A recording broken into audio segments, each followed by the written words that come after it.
بسم اللہ الرحمن الرحیم الصلاۃ والسلام علیک یا سیدی یا رسول اللہ وعلی آلک واصحابک یا سیدی یا حبیب اللہ۔ حضرت سیدنا امام بخاری صاحب رحمۃ اللہ تعالی علیہ نے یہاں سے کتاب الصلاۃ ذکر فرمائی، جو اس سے پہلے کتاب الطہارت وضو غسل تیمم کے بارے میں آپ احادیث مبارکہ پڑھ چکے، اور یہاں پر کتاب الصلاۃ میں سے جو نماز کے متعلقہ ابواب قائم کیے، ان میں پہلا باب قائم کیا کیف فرضت الصلاۃ فی الاسراء، اسراء میں نماز کیسے فرض کی گئی۔ اسراء میں اسراء کیا ہے؟ معراج شریف کے دن معراج اور اسراء زمینی سیر کو کہتے ہیں، تو معراج آسمانی سیر کو۔ اس سے یہ پتہ چلتا ہے کہ جو پنجگانہ نمازیں فرض کی گئیں وہ سفر معراج شریف میں ہوئی، سفر اور یہ بھی پتہ چلتا ہے کہ اسراء اور معراج دونوں آقا حضور علیہ الصلوۃ والسلام کو ہوئے ہیں، اور نماز جو ہے وہ اس سفر کے دوران جس میں معراج شریف تھی آپ پہ فرض کی گئی۔ 27ویں شب رجب ہے نا، رجب کی 27ویں تاریخ کو معراج کروائی گئی، اور معراج سے پہلے بھی نماز تھی لیکن پنجگانہ نمازیں نہیں تھیں، پنجگانہ نمازیں نہیں تھیں۔ حضرت سیدنا امام بخاری صاحب رحمۃ اللہ علیہ ترجمۃ الباب میں ہی حضرت سیدنا عبداللہ بن عباس رضی اللہ عنہما کا قول مبارک لے کر آئے، جو آپ شروع میں حدیث ہرقل میں بڑی طویل حدیث ہے، اس میں آپ شروع میں پڑھ چکے ہیں، جس کو حضرت سیدنا ابو سفیان رضی اللہ تعالیٰ عنہ نے بیان کیا۔ اس میں وہ فرماتے ہیں کہ ہرقل کے دربار میں جو حضرت ابو سفیان صاحب نے آقا حضور علیہ الصلوۃ والسلام کے بارے میں فرمایا تھا، بتایا تھا، اس میں یہ تھا کہ یأمرنا یعنی نبی صلی اللہ علیہ وسلم بالصلاۃ والصدق والعفاف، کہ نبی پاک صلی اللہ علیہ وسلم ہمیں نماز کا حکم دیتے ہیں، سچائی کا اور پاک دامنی کا، سچائی کا اور پاک دامنی کا۔ سمجھ آ رہی ہے؟ نبی پاک صلی اللہ علیہ وسلم ہمیں نماز کا حکم دیتے ہیں اور سچائی کا اور پاک دامنی کا۔ یہ ہرقل کے دربار میں حضرت ابو سفیان رضی اللہ تعالیٰ عنہ آقا حضور علیہ الصلوۃ والسلام کے سیرت و کردار اور آپ کیا حکم ارشاد فرماتے ہیں اس کی وضاحت کر رہے ہیں۔ یہ بھی ظاہر ہے کہ نماز کی بات آ گئی، نماز کی فرضیت ہوئی ہے تو نماز کا حکم دیتے ہیں نا، اور یہ بھی پتہ چلتا ہے جس طرح نماز ضروری ہے اسی طرح معاشرے میں سچ بولنا بھی ضروری ہے، اور اسی طرح پاک دامنی بھی ضروری ہے۔ معاشرے میں بہت ساری قباحتیں ہیں، ان میں ایک قباحت یہ بھی ہے کہ لوگ جھوٹ بولتے ہیں، جبکہ نبی پاک صلی اللہ علیہ وسلم نماز کا بھی حکم دیتے تو سچائی کا بھی حکم دیتے اور پاک دامنی کا بھی حکم۔ حضرت سیدنا امام بخاری صاحب رحمۃ اللہ تعالی علیہ نے اس باب کے تحت 2 احادیث مبارکہ ذکر کی ہیں، اور پہلی حدیث پاک یہ طویل ہے جس کے راوی حضرت سیدنا انس بن مالک رضی اللہ تعالیٰ عنہ ہے۔ دوسری حدیث شریف ام المؤمنین سیدہ عائشہ صدیقہ رضی اللہ عنہا سے وہ مختصر ہے۔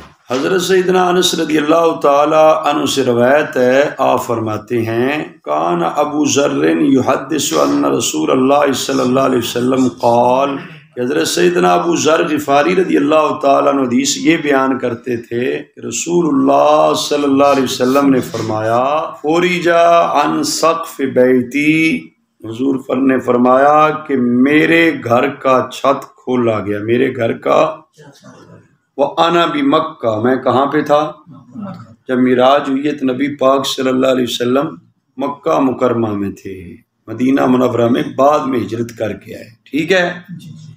مکہ مکرمہ کی زندگی میں نبی پاک صلی اللہ علیہ وسلم کو بڑی مشکلات کا سامنا کرنا، آپ پہ پتھراؤ کیا گیا، لہولہان کیا گیا، نبی پاک صلی اللہ علیہ وسلم کے راستے میں کانٹے بچھائے گئے، آپ کے پیغام کو روکنے کے لیے طرح طرح کی سازشیں کی، نبی پاک صلی اللہ علیہ وآلہ وسلم کے لیے مشکلات آئیں، اور آپ کی بڑی ہی مونس و غمخوار زوجہ محترمہ رفیقہ حیات حضرت ام المؤمنین سیدہ خدیجہ الکبریٰ رضی اللہ عنہا کا وصال مبارک بھی ہو۔ سمجھ آ رہی ہے؟ آپ کے چچا ابو طالب جو آپ کی بہت سارے کاموں میں معاون تھے، ان کا وصال بھی ہوا۔ اس پر یہ ہے کہ حضور علیہ الصلوۃ والسلام کو اللہ تبارک و تعالی نے معراج کرائی تاکہ جو آپ کے دل مبارک پر مختلف پریشانیوں مشکلات سا بوجھ ہے وہ ہلکا کر دیا جائے سیر کرا کے۔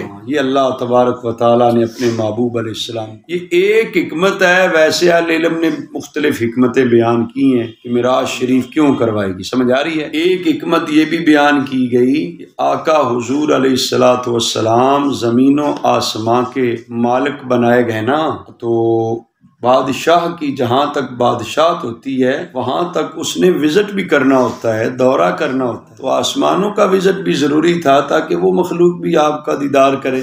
سمجھ آ رہی ہے؟ آپ اپنی سلطنت کا مشاہدہ فرما لیں۔ اس کے علاوہ بھی بہرحال نبی پاک صلی اللہ علیہ وسلم کو جو معراج کرائی گی، ایک حکمت یہ بھی تھی جنت اور جہنم کا مشاہدہ فرما لیں تاکہ قیامت کے دن آقا حضور علیہ الصلوۃ والسلام کے لیے جنت کا نظارہ جہنم کے مشاہدہ کرنے کی ضرورت نہ ہو، وہ پہلے ہی دیکھا ہو، قیامت کے دن فارغ ہو کہ حضور اپنے غلاموں کی شفاعت فرمائیں۔ یہ بھی امام راضی صاحب رحمۃ اللہ علیہ نے حکمت لکھی، مختلف حکمتیں بیان کی گئی۔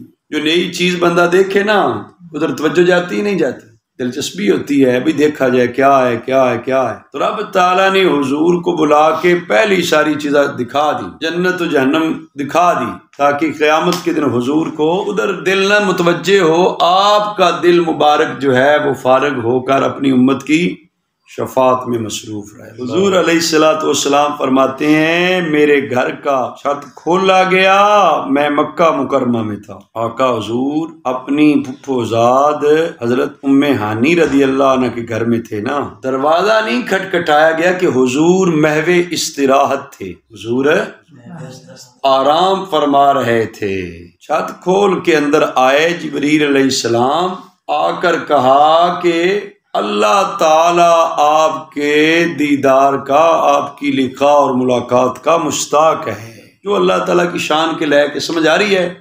بہرحال یہ ہے کہ حضور فرماتے میں مکہ مکرمہ میں تھا تو یہ واقعہ پیش ہوا، حضرت جبریل علیہ السلام تشریف لائے، ففرج صدری، انہوں نے میرا سینہ چاک کیا، کھولا، پھر سینے کو مائے زمزم سے، زمزم کے پانی کے ساتھ دھویا، پھر سونے کا ایک تشت لایا گیا، ٹرے جو حکمت و ایمان سے لبریز تھا، حضور فرماتے ہیں وہ سونے کا ٹرے جو حکمت و ایمان سے لبریز تھا وہ میرے سینے میں ڈالا گیا، ثم اطبقہ، پھر میرے سینے کو اسی طرح بدستور پہلے کی طرح بند کر دیے۔ یہ شک صدر ہوا نا حضور علیہ الصلوۃ والسلام کو، ایسے مختلف اوقات میں ہوا، ایک یہ اس موقع پر بھی ہوا جب آپ معراج شریف پر جانے لگے۔ پھر حضرت جبریل علیہ السلام میرا ہاتھ پکڑا، ثم اخذ بیدی، پھر میرا معراج کا دولہا بنا کے، غسل کر کے دولہا بنا، سمجھ آ رہی بھائی؟ دولہا نے جو کام کرنے ہوتے ہیں نا وہ اس نے از خود نہیں کرنے ہوتے، اس کو کروایا جاتے ہیں، اس کو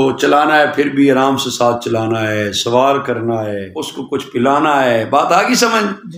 ہاں، یہ اگرچہ کر وہ سکتا ہے، کر وہ ہاں، لیکن اس کو کہا جاتا ہے بھئی آج آپ دولہا بنے ہیں، آپ نے جلد بازی کو نہیں کرنی کسی کام میں، آپ کے لیے کھانا آپ کو پیش کر دیا جائے گا، دودھ آپ کو پلا دیا جائے گا، یہ نہ ہو کہ لوگ دیکھ رہا ہوں آپ جناب جلد بازی میں اپنے کام خود اشارے کر رہا ہوں، آپ نے خاموش رہنا ہے، آرام سے رہنا ہے، آپ کو پروٹوکول دیا جائے گا۔ یہ دنیا کے دولہا کی میں بات کر رہا ہوں، حضور تو پھر یہ ہے کہ معراج کے دولہا ہے نا، سمجھ آ رہی ہے بھائی؟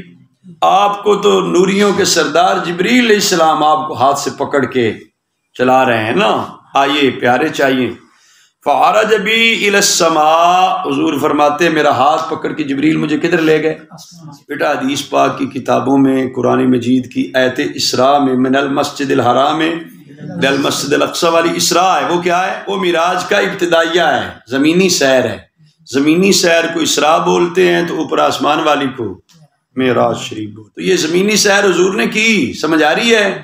مسجد حرام سے مسجد اقصی تشریف لے گئے، وہاں سے اوپر آسمانوں کی طرف۔ فلما جئت الى السماء الدنیا، جب میں آسمان دنیا پہ لایا گیا، آیا نہیں، مجھے پروٹوکول ہے نا، آقا حضور علیہ السلام کو جبریل علیہ السلام پکڑ کے لے جا رہے ہیں۔ کہتے ہیں جبریل علیہ السلام نے آسمان دنیا پہ آ کر نا خازن آسمان سے کہا۔ کس سے کہا؟ خازن کیا ہوتا ہے؟ ہاں، آسمان کے مخصوص دروازے کا جو خازن تھا نا، گیٹ پیپر ہے، جس طرح ہمارا عبد المعید ہے، تو وہ پھر یہ ہے کہ دروازہ کھولنے کے لیے اس کو جناب وہاں پہ ڈیوٹی دے رہا ہوتا ہے جو فرشتہ، وہ خازن آسمان تھا۔ اس کو کہا گیا، حضرت جبریل علیہ السلام جب حضور کو لے گئے، افتح، دروازہ کھول، آسمان کا دروازہ کھول۔ قالا، اس نے پوچھا، من ھذا، کون ہے یہ، کون ہے؟ اچھا، کون کہہ رہا ہے دروازہ کھول؟ جواب دیا، ھذا جبریل، جبریل ہیں۔ کون ہوں؟ جبریل علیہ السلام کے ساتھ کون تھے؟ آگے سے پوچھا گیا، حل معک احد، کیا کوئی آپ کے ساتھ بھی ہے؟ اس میں شارحین حدیث لکھتے ہیں، حضرت حکیم الامت مفتی احمد یار خان نعیمی صاحب رحمۃ اللہ علیہ لکھتے ہیں، آسمان پر یہ جو گیٹ تھا نا، دروازہ، یہ صرف اور صرف حضور کے لیے بنوایا گیا تھا۔ سمجھ آ رہی ہے؟ اس دروازے سے اور کوئی نہیں گزرتا تھا، یہ صرف سپیشل حضور کے لیے بنوایا گیا تھا نا۔ اور مہمان خصوصی کے لیے بیٹا کارپٹ بچھائی جاتی ہے، مخصوص رستہ ہوتا ہے، سمجھ آ رہی، پروٹوکول ہوتا ہے نا۔ تو حضور علیہ السلام کو معراج پہ لے جانے کے لیے جبریل علیہ السلام بھی اس راستے سے جاتے نہیں تھے، سمجھ آ رہی ہے؟ اگر اس دروازے سے گزر کے جاتے پھر تو ان کے لیے کھولنا چاہیے تھا نا دروازہ، لیکن آسمان دنیا کے خازن نے کھولا۔ اس نے کیا پوچھا؟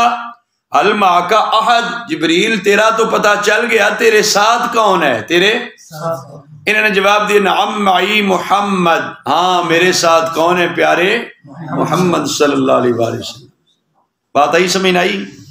تو پھر عرض کیا اس نے، ارسل الی، وہی پیارے نا جنہیں بلایا گیا، جنہیں قاصد بھیج کے بلایا گیا۔ جبریل علیہ السلام نے کہا، نعم وہی پیارے ہیں، ہاں وہی پیارے محمد صلی اللہ علیہ وسلم۔ آگے سمجھ آپ لوگ؟ یعنی یہ گیٹ آسمان کا، یہ دروازہ سپیشل حضور علیہ السلام کے گزرنے کے لیے بنا۔ آقا حضور علیہ السلام کو اتنے پروٹوکول سے لے جایا گیا۔ تو حضور فرماتے ہیں، فلما فتح، جب وہ دروازہ آسمان کا کھولا گیا، تو علون السماء الدنیا، حضور فرماتے ہیں ہم آسمان دنیا پہ چڑھے، آسمان دنیا پہ چڑھے۔ ہاں، یہاں پہ یہ بھی سمجھ لینا نا کہ روح کو نہیں معراج ہوئی، جسم اور روح سمیت ہوئی ہے، سمجھ آ رہی ہے؟ اگرچہ روح کو الگ ہوتی رہی ہو، لیکن یہ جو اسراء اور معراج ہے، یہ کیا ہوئی ہے بھائی؟ آقا حضور علیہ السلام کو روح جسم سمیت ہوئی ہے، روح جسم۔ اور کچھ فلاسفہ اس بات کا انکار کرتے ہیں نا، وہ کہتے ہیں آسمان کا پھٹنا ہی کوئی نہ، تو یہ تو آسمانوں سے حضور گئے نا اوپر۔ تو بہرحال یہ ہے کہ یہ روح اور جسم کو ہی ہے، ٹھیک ہے؟ ویسے بھی قرآن مجید نے بعبد ہی کہا، اسرا، عبد کا اطلاق بھی روح اور جسم سمیت ہوتا ہے، اسرا بروح ہی نہیں فرمایا، اسرا۔ جب آسمان دنیا پہ ہم چڑھے تو وہاں پہ ایک آدمی تھا بیٹھا ہوا، جس کے دائیں بھی بہت سارے لوگ تھے اور جس کے بائیں بھی بہت سارا جمع غفیر تھا، بہت سارے لوگ۔ جب وہ شخص اپنے دائیں جانب دیکھتا تو ضاحکا، کیا کرتا؟ مسکراتا، تو جب بائیں جانب دیکھتا تو بکا، روتا تھا۔ اچھا، حضور علیہ السلام کو شخص نے کہا، مرحبا بالنبی الصالح والابن الصالح، اے صالح نبی، اے صالح فرزند، اے صالح، آپ کو خوش آمدید، آپ کو مرحبا کیا ہوتا ہے؟ ویلکم کرنا، خوش آمدید کہنا۔ حضور کو پہلے آسمان پہ جناب ویلکم کہا، خوش آمدید۔ میں نے حضرت جبریل علیہ السلام سے پوچھا، من ھذا، یہ کون ہے؟ انہوں نے بتایا، ھذا آدم، یہ تو حضرت آدم علیہ السلام ہے، اور یہ جو لشکر ہے نا ایک جمع غفیر لوگوں کا دائیں جانب، ٹھیک ہے بھائی، اور اسی طرح بائیں جانب بھی ہیں، یہ آپ آدم علیہ السلام کی اولاد کی روحیں ہیں، آدم علیہ السلام کی اولاد کی دائیں جانب بھی اور فآل الیمین منہم آل الجنہ والاسودہ التی شمالی آل النار، تو جو آل یمین ہیں، جو دائیں جانب والے ہیں وہ کیا ہیں بھائی؟ جنتی ہیں، تو جو بائیں جانب والے ہیں وہ کیا ہیں؟ جہنمی ہیں۔ تو جب آدم علیہ السلام اپنی دائیں جانب دیکھتے ہیں تو ضاحکہ کیا کرتے ہیں؟ مسکراتے ہیں، خوشی کا اظہار کرتے ہیں۔ تو جب بائیں جانب دیکھتے ہیں تو روتے ہیں، کیا کرتے ہیں؟ ہاں، اس میں شارحین حدیث نے یہ بھی لکھا بھائی والدین اولاد کو اچھی حالت میں دیکھ کے خوشی کا اظہار کریں، سمجھ آ رہی ہے؟ اچھی اولاد کو اچھی حالت میں دیکھ کر خوشی کا، آدم علیہ السلام کیا دیکھیں گے کہ یہ جنتی ہیں، یہ کیا ہے؟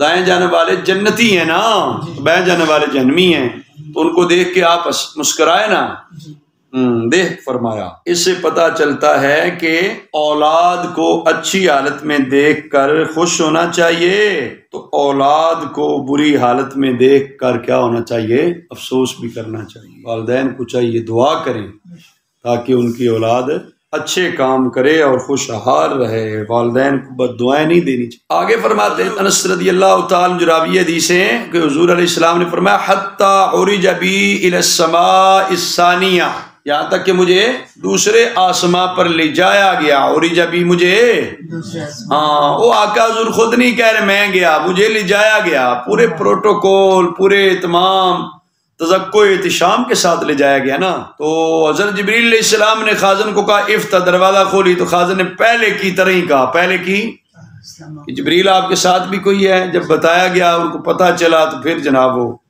دروازہ کھولا، ففوتیہ، دروازہ کھولا۔ حضرت انس فرماتے ہیں ذکر یہ بھی کیا کہ انہوں نے آسمانوں میں حضرت آدم علیہ السلام، حضرت ادریس علیہ السلام، حضرت موسیٰ علیہ السلام، حضرت عیسیٰ علیہ السلام اور حضرت ابراہیم علیہ السلام کا ذکر تو کیا ہے، اور یہ ذکر نہیں کیا کہ ان کی منازل کیا تھی، ان کی اور کس کس آسمان میں، سوائے اس کے یہ ذکر کیا کہ آدم علیہ السلام آسمان دنیا پر تھے، تو ابراہیم علیہ السلام چھٹے آسمان پر تھے۔ السماء السادسہ کیا ہے بھائی؟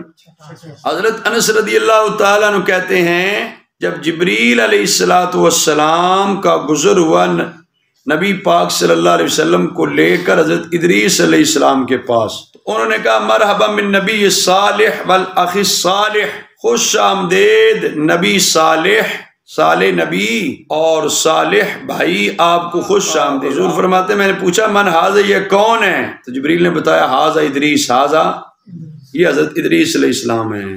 پھر میرا گزر ہوا حضرت موسیٰ علیہ السلام کے پاس، انہوں نے فرمایا مرحبا بالنبی صالح والاخ صالح، اے صالح نبی اور اے صالح بھائی۔ آدم علیہ السلام نے کیا کہا تھا؟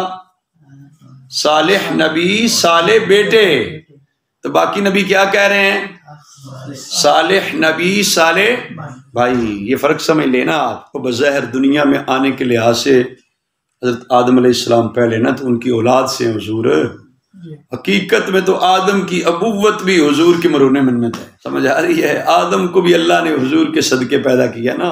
حضور فرماتے ہیں میں نے پوچھا یہ کون؟ تو بتایا گیا یہ حضرت ادریس علیہ السلام۔ پھر موسیٰ علیہ السلام کے پاس گزر ہوا، انہوں نے یہ مرحبا بالنبی صالح والاخ صالح کا، میں نے پوچھا من ھذا، بتایا ھذا موسیٰ۔ پھر ثم مررت بعیسیٰ، پھر میں حضرت عیسیٰ علیہ السلام کے پاس سے گزرا، تو آپ نے یہ فرمایا مرحبا بالنبی صالح والاخ صالح۔ میں نے پوچھا یہ کون ہے؟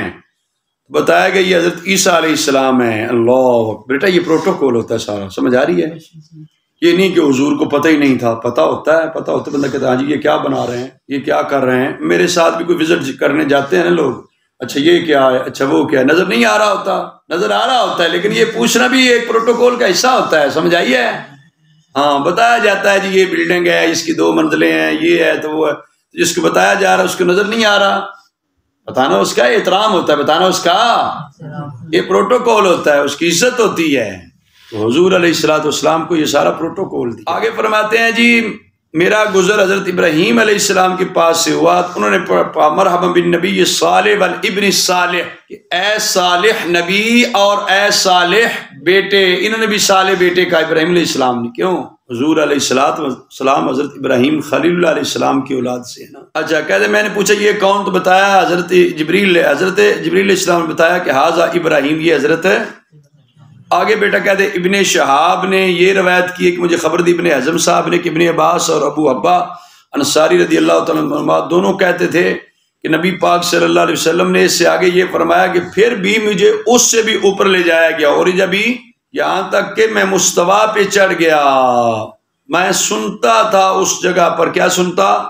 قلموں کے چلنے کی آواز، قلموں کے چلنے کی آواز۔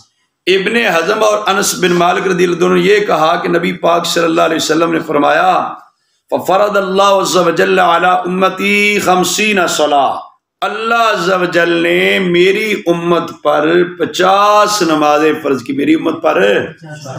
بیٹا یہ ترجمہ الباب ہے نا کہ کیسے نماز فرض ہوئی، تو یہاں پہ وہ فرضیت بیان کر دی گئی کہ اللہ تعالیٰ نے جو ہے میری امت پر 50 نمازیں فرض کی۔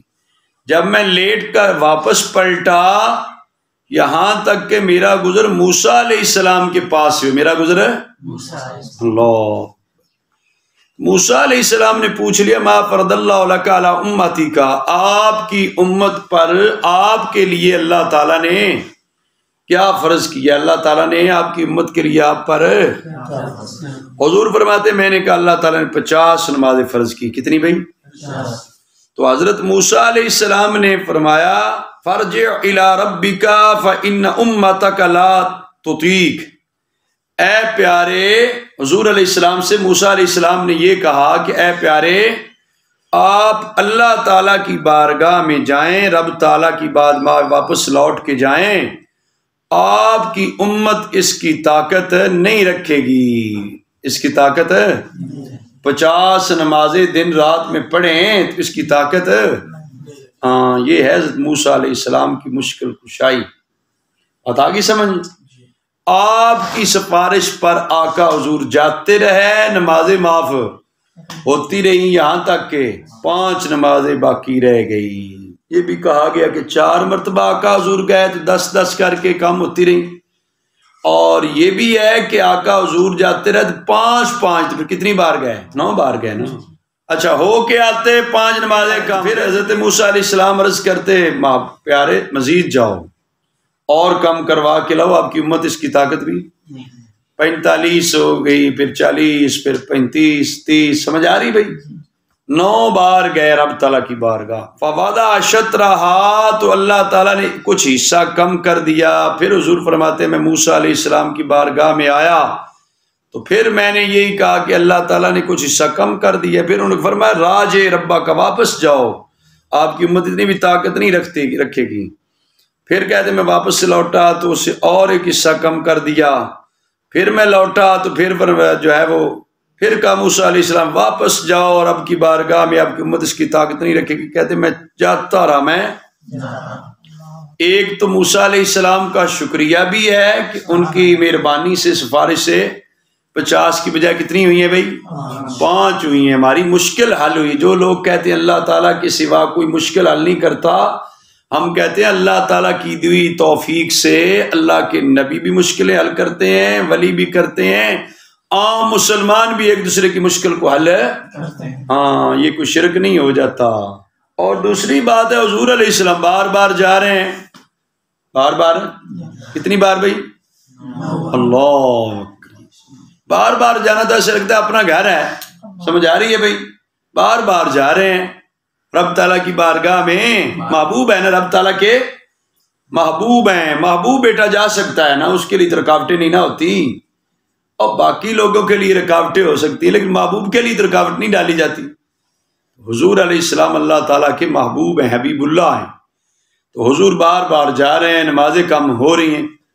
اچھا ایک بار ہی کم ہو جاتی لیکن رب تعالیٰ چاہتا یہ تھا، جو مجھے بات سمجھ آ رہی، محبوب آئے گا، جب بھی آئے گا محبوب کی مرضی پوری ہو جائے گی، دنیا والوں کو پتہ چل جائے گا کہ جو محبوب چاہے رب وہی چاہتا ہے، خدا کی رضا چاہتے ہیں، دو عالم خدا چاہتا ہے رضا محمد صلی اللہ علیہ وسلم۔ میں تو مالک ہی کہوں گا کہ ہو مالک کے حبیب، یعنی محبوب و محب میں نہیں میرا تیرا، مالک کے حبیب ہیں تو پھر میرا تیرے والی بات تو نہیں نہ ہوتی۔ اچھا یہ حضرت موسیٰ علیہ السلام ہی یہ کیوں کہتے رہے بار بار جاؤ نمازیں کم کروا کے لاؤ، کسی اور نبی سے ملاقات کیوں نہیں ہو گئی؟ موسیٰ علیہ السلام سے ہوئی، اور موسیٰ علیہ السلام یہ بار بار کیوں کہتے ہیں؟ اہل علم کہتے ہیں بھئی ایک تو امت محمدیہ کے لیے بھی کنسیشن کروا رہے تھے، تخفیف کروا رہے تھے، نمازیں کم کروا رہے تھے، بڑا کام تھا۔ دوسرا یہ تھا کہ جب بھی حضور جاتے رب تعالیٰ کی بارگاہ میں تو سر کی آنکھوں سے رب تعالیٰ کی ذات کے جلوے دیکھ کے آتے تھے۔ تو موسیٰ علیہ السلام کی طور والی تمنا تھی، رب آرنی، اے میرے رب مجھے اپنا آپ دکھا۔ تو رب تعالیٰ نے فرمایا لن ترانی، موسیٰ تو مجھے نہیں دیکھ سکتا۔ یہ نہیں فرمایا کہ مجھے کوئی بھی نہیں دیکھ سکتا، فرمایا موسیٰ تو کلیم ہے، تو نہیں دیکھ سکتا، میرا حبیب دیکھ سکتا ہے، میرا حبیب۔ تو حضور علیہ السلام جب جاتے رب تعالیٰ کے ذات کے جلوے دیکھ کے آتے، موسیٰ علیہ السلام بھی چہرہ مصطفیٰ کو دیکھ لیتے، ان آنکھوں کو دیکھ لیتے جن آنکھوں نے دیدار خدا کیا ہوا تھا۔ پنجابی میں کہتے ہیں نا، جنہ اکھیں دل بر ڈٹھا اسیں او اکھیں تک لیاں، جنہ اکھیں اللہ او اکھی اسیں تک لیاں۔ جن آنکھوں نے دل بر کو دیکھا، محبوب کو دیکھا، وہ آنکھیں دیکھ لی جائے تو یہ بھی ایک ملاقات ہی ہوتی ہے، یہ بھی اپنے محبوب سے۔ وہ آپ نے پڑھا ہوگا مختصر المعانی میں نا، وہ جو کہا گیا مطلب ہے وہ کبوتر ہے، پرندہ ہے، اوپر پہاڑی پہ بیٹھا ہے، کہ وہاں بھی بول توں کہ دوسری طرف بھی ہے محبوب ہے، تو بولے گا میں تجھے دیکھ رہا ہوں، وہ تجھے دیکھے گا، تو کیا ہو جائے گی؟ ایک لحاظ سے ملاقات ہو جائے گی۔ کیا ہو جائے گی؟ اس لیے کہ اس کی نظر بھی پڑے گی تیرے اوپر، میری نظر بھی ہے تیرے اوپر، تو کیا ہو جائے گا؟ نظروں کا تبادلہ ہو جائے گا نا۔ محبت میں تو بہت گہرائی ہے نا، بہت وسعت ہے، سمجھ آ رہی ہے؟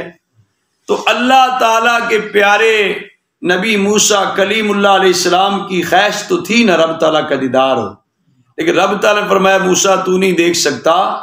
جب کہا تو پھر کیا ہے؟ تجلی نازل فرمائی جس میں موسیٰ علیہ السلام خرہ مغشیہ ہے نا، آپ کو غشی طاری ہوگی، سمجھ آ رہی بھائی؟ تو آقا حضور تو ذات خدا کے جلوے دیکھ کے آتے، جن آنکھوں سے دیکھ کے آتے موسیٰ ان آنکھوں کا دیدار کر لیتے، ان آنکھوں کا۔ یہ بھی ایک ملاقات ہی ہوتی، یہ بھی ایک اللہ۔ پر موسیٰ علیہ السلام بار بار کہتے رہے واپس جائیے، نمازیں کم کروا کے لائیں، آپ کی امت اتنی بڑی طاقت ہے۔ یہ نہیں کہتے تھے کہ واپس جائیں کم کروا کے لائیں، آپ نہیں پڑھ سکیں گے، معذر ایسے نہیں ہے۔ حضور کے لیے مشکل ہے، امت کی مشکل تھی جس کو حل کرانے، ان امتا کا فإن، آپ کی امت لا تطیق، طاقت نہیں۔ حضور فرماتے میں جاتا رہا یہاں تک کہ جب ہوگی نا یا خمس، کتنی رہ گئی؟ 9 بار گیا، نمازیں 5 کم ہوتی رہی، تو 9 5 کیا ہو گئے؟ 45 نمازیں کم ہو گئی۔ وَهِيَ خَمْسُونَ، بتایا گیا پیارے اب 5 رہ گئی تو تھی کتنی؟ 50۔ لا يُبَدَّلُ الْقَوْلُ لَدَيَّ، تو میرا قول میرے ہاں بدلا نہیں جاتا۔ اللہ اکبر، میرا قول بدلا نہیں جاتا۔ اللہ پہلے بدلا گیا ہے، پہلے سمجھ آ رہی بھائی؟ 50 سے 5 ہو گئی، لیکن رب تعالیٰ کے بدلا نہیں جاتا۔ تو اب ہوا کیا؟ ہوا یہ کہ من جاء بالحسنۃ فلہ عشر امثالہا، حضور کی امت نیکی کرے ایک تو رب تعالیٰ اجر کتنا دے گا؟ 10 گنا۔ جو نماز پڑھے 5 ثواب کتنا ملے گا؟ 50 کا۔ اور موسیٰ علیہ السلام کی سفارش پہ حضور جاتے رہے، اللہ تعالیٰ کم کرتا رہا، محبوب کو خالی نہیں موڑا، محبوب کے کہنے پہ کم ہوتی رہی، 5 رہ گئی۔ تو فرض کتنی کی تھی رب تعالیٰ نے؟ رب تعالیٰ نے اپنے کرم سے امت کی ایک نیکی کو 10 گنا کر دیا کہ محبوب تیری امت پڑھے گی تو 5، لیکن میں ثواب 50 کے ہی دوں گا، میں ثواب میری طرف سے ثواب میں کمی، اللہ ثواب دینے میں کمی نہیں ہے۔ اچھا حضور علیہ السلام فرماتے پھر جب 5 رہ گئی نا، پھر میں موسیٰ علیہ السلام کے پاس واپس پلٹ کے جب آیا نا، موسیٰ علیہ السلام نے پھر کہا راجع ربک، پیارے رب کے پاس جاؤ، رب کے۔